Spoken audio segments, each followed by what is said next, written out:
자, 여러분, 안녕하세요. 오늘 우리가 함께 파헤쳐볼 자료는요, 우리에게 너무나도 익숙한 성경 인물이죠. 바로 삭개오 이야기입니다. 그냥 뻔한 주일학교 이야기 아니냐고요? 절대 아닙니다. 오늘 이 짧은 이야기 속에 존 웨슬리의 은총에 대한 엄청난 신학적 개념들이 얼마나 기가 막히게 숨겨져 있는지 완전히 새로운 시각으로 쫙 풀어드릴게요.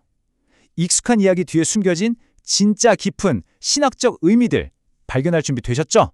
바로 시작하겠습니다. 오늘 우리가 따라갈 변화의 여정은 이렇습니다. 첫째, 여리고의 세리장 삭개오. 둘째, 선행은총의 이끌림. 셋째, 내려오라 칭의의 선포. 넷째, 참된 영접과 신생의 열매. 그리고 마지막으로 당신의 나무는 무엇입니까? 자, 그럼 첫 번째 포인트부터 바로 들어가 보죠. 첫 번째, 여리고의 세리장 삭개오, 모순의 삶입니다. 일단 이 사건이 벌어지는 무대, 여리고를 좀 아셔야 하는데요. 여리고는 한마디로 종려나무가 쫙 깔린 완전 화려한 휴양지였어요. 게다가 예루살렘으로 가는 길목이라 무역이 엄청나게 활발했거든요. 한마디로 돈이 어마어마하게 도는 세금이 쏟아져 들어오는 부자 도시였던 거죠. 그리고 그 도시 부의 피라미드 맨 꼭대기에 바로 삭개오가 있었습니다. 여기서 진짜 흥미로운 게요. 이 사람 이름이 가진 역설이에요. 삭개오라는 이름의 원래 뜻이 뭔지 아세요? 놀랍게도 정결한 자, 의로운 자입니다. 그런데 현실은 완전 반대였죠. 로마에 엄청난 돈을 바치고 세금 징수권을 따낸 세리장이었거든요.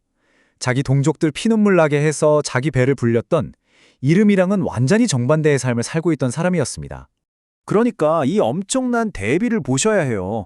삭개오는 진짜 평생 펑펑 써도 다 못 쓸 만큼 돈이 많았고 사회적으로는 제일 높은 자리에 있었습니다. 하지만 역설적이게도 사람들의 온갖 쌍욕과 멸시 속에 갇혀 살았죠. 겉으론 화해한데 속은 그 누구하고도 마음을 나눌 수 없는 완벽한 영적 감옥에 갇혀버린 고립된 상태. 그게 삭개오의 진짜 모습이었던 겁니다. 두 번째, 선행은총의 이끌림, 나무에 오르다입니다. 그러던 어느 날 예수님이 여리고를 지나가신다는 소문이 쫙 퍼집니다. 삭개오도 나름 체면이 있는 세리장인데도 일단 군중 속으로 비집고 들어갔어요. 근데 여기서 아주 치명적인 물리적 한계에 부딪히죠. 키가 너무 작았던 거예요. 돈으로도 그 높은 지위로도 도저히 해결할 수 없는 장벽을 만난 거죠. 하지만 여기서 포기하지 않습니다. 완전히 기발한 방법을 하나 찾아내거든요. 그가 선택한 방법이 바로 이 나무에 올라가는 거였습니다. 원어로는 쉬코모레아, 우리가 흔히 아는 뽕나무가 아니라 사실 돌모아가 나무예요. 이 나무는요, 열매가 진짜 맛이 없어서 주로 가난한 사람들이나 주워 먹던 좀 초라한 나무였습니다. 근데 밑동이 되게 낮고 가지가 옆으로 넓게 퍼져 있거든요. 그러니까 키도 작고 사람들의 따가운 시선도 피해야 했던 삭개오 같은 소외된 사람이 기어 올라가기에는 진짜 이보다 더 완벽할 수 없는 나무였던 거죠.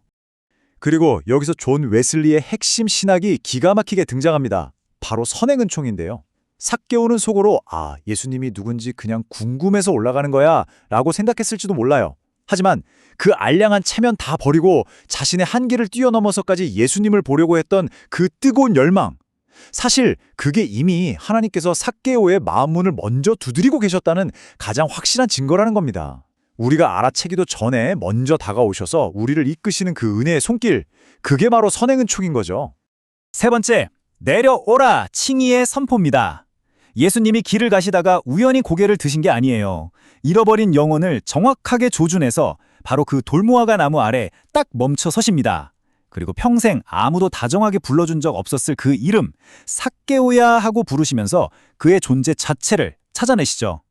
과거가 어땠는지 묻지도 따지지도 않으시고 당장 속히 내려오라고 말씀하십니다. 여기서 내려오라는 헬라어 단어 카타바이노의 의미를 꼭 짚고 넘어가야 하는데요. 이게 그냥 물리적으로 나무에서 땅으로 점프해서 내려오라는 뜻이 아닙니다.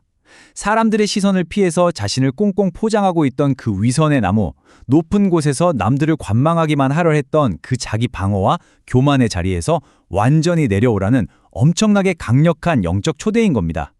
예수님이 낮아지신 것처럼 은혜를 받을 수 있는 가장 낮은 자리로 그를 부르신 거죠. 그러고 나서 예수님이 이렇게 선언하십니다. 내가 오늘 네 집에 유하여야 하겠다. 원어를 보면 이건 아주 강한 필연성을 띤 말씀이거든요.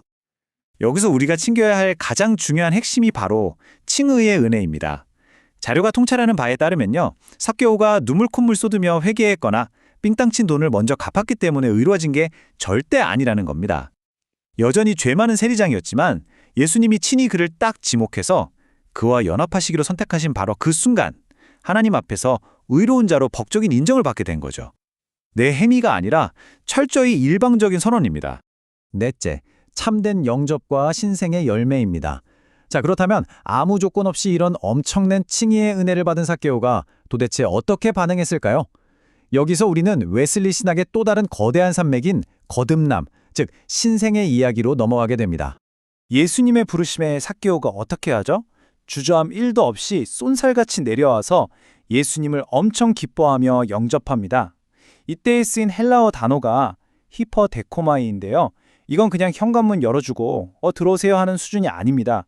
귀한 VIP 손님을 자기 집의 제일 좋은 자리, 가장 중심부로 모시고 아주 극진하게 대접하는 적극적인 환대 행위를 뜻하거든요. 그런데 원문 자료를 보면 여기서 우리가 되게 쉽게 착각하는 아주 중요한 개념의 차이를 날카롭게 짚어줍니다. 흔히들 예수님을 영접한다고 할 때 그냥 데코마의 수준에 머문다는 거예요. 그러니까 내 삶의 임시 손님 정도로 극진히 대접만 하다가 볼일 끝나면 떠나보내는 거죠. 하지만 진짜 구원은요, 예수님을 내 삶의 영원한 주인으로 완전히 모셔드리는 람바노의 상태가 될 때 비로소 완성된다고 합니다. 내 삶의 운전대를 통째로 넘겨드리는 거죠. 이렇게 예수님을 완벽한 주인으로 모시는, 완전히 두 손 두 발 다 드는 내부의 항복이 일어날 때 비로소 웨슬리가 말한 신생, 즉 새롭게 태어나는 거듭남이 일어납니다. 이 두 개념을 비교해보면 확 와닿으실 거예요. 칭의가 하나님 앞에서의 법적이고 신분적인 변화를 뜻한다면 신생은 우리 내면의 가치관, 우리 존재의 본질 자체가 뿌리째 뽑혀서 바뀌는 실질적인 변화를 말합니다. 이 둘은 동전의 양면처럼 절대 분리될 수 없는 거죠. 그리고 이 신생의 폭발적인 결과물이 삭개오의 입을 통해서 엄청난 고백으로 팍 터져 나옵니다. 예수님이 먼저 돈 내놓으라고 하신 적도 없거든요. 근데 삭개오가 알아서 자기 재산의 절반을 쭉 떼어 가난한 사람들에게 주고 남의 걸 속여 뺏은 게 있으면 4배로 갚겠다고 폭탄 선언을 해버립니다. 존 웨슬리가 내 주머니가 회개하지 않으면 진짜 회개가 아니라고 했잖아요. 진짜 완벽한 가치관의 뒤집힘이 일어난 겁니다. 여기서 삭개오가 말한 4배라는 숫자를 잘 보셔야 해요. 내 갑절을 갚겠다는 건 구약 출애굽기 율법에서 도둑질한 사람에게 내리는 최고 수준의 무거운 형벌입니다. 그러니까 삭개오 스스로 나는 철저한 도둑놈이고 죄인입니다 라고 인정해버린 거예요. 평생 남의 피눈물 짜내서 자기 손에 꽉 움켜쥐기만 했던 사람이 주님을 딱 만나는 그 순간 기쁘게 내어주고 나누는 손으로 180도 탈바꿈한 거죠. 이거 진짜 기적 아닙니까? 5번째, 당신의 나무는 무엇입니까? 자, 이 엄청난 고백을 들으신 예수님이 마침내 구속사적인 쐐개를 딱 박으십니다. 구원이 이 집에 이르렀고 이 사람들 진정한 아브라함의 자손이라고 선포해버리시죠. 세상 사람들은 다 손가락질하며 몹쓸 죄인이라고 불렀지만 주님은 혈통이 아니라 아브라함처럼 말씀에 즉각 순종으로 반응한 그 믿음을 보시고 그를 하나님의 영적 자녀로 완전히 회복시켜 주신 겁니다. 자, 이제 이 원문 자료의 날카로운 통찰을 우리 삶으로 한번 가져와 볼까요? 자료는 삭개오가 심었던 그 돌무화과 나무가 오늘날 우리 현대인들에게도 참 다양한 형태로 존재한다고 꼬집습니다. 예를 들면 그래도 내가 저 사람들보다는 도덕적으로 낫지 하면서 남을 내려다보는 우월감의 나무라던가 이거 다 내 능력으로 이룬 거야 하는 자수성가의 교만한 나무, 아니면 아무도 늘 진짜 상처받은 모습은 모를 거야 하면서 철저히 벽을 치고 숨어버리는 고립의 나무. 사실 우리도 다 각자의 나무 위에 올라가서 나 자신을 포장하고 방어하면서 살아가고 있지 않나요? 그래서 오늘 이 해설을 마무리하면서 우리가 스스로에게 던져야 할 가장 중요한 질문은 바로 이겁니다. 지금 이 순간 여러분의 인생길을 지나가시던 주님이 바로 여러분 앞에서 걸음을 딱 멈추고 여러분의 이름을 부르시며 카타바이노, 즉 거기서 속히 내려오라고 초대하고 계십니다. 여러분은 오늘 나를 꽁꽁 싸매고 있던 어떤 핑계, 어떤 위선의 나무에서 과감히 뛰어내려 오시겠습니까? 예수님을 내 삶의 진짜 주인으로 모셔드리는 그 놀랍고 짜릿한 변화가 이 이야기를 함께 나누는 여러분 모두에게도 일어나기를 간절히 기대해 봅니다. 끝까지 함께 해주셔서 정말 감사합니다.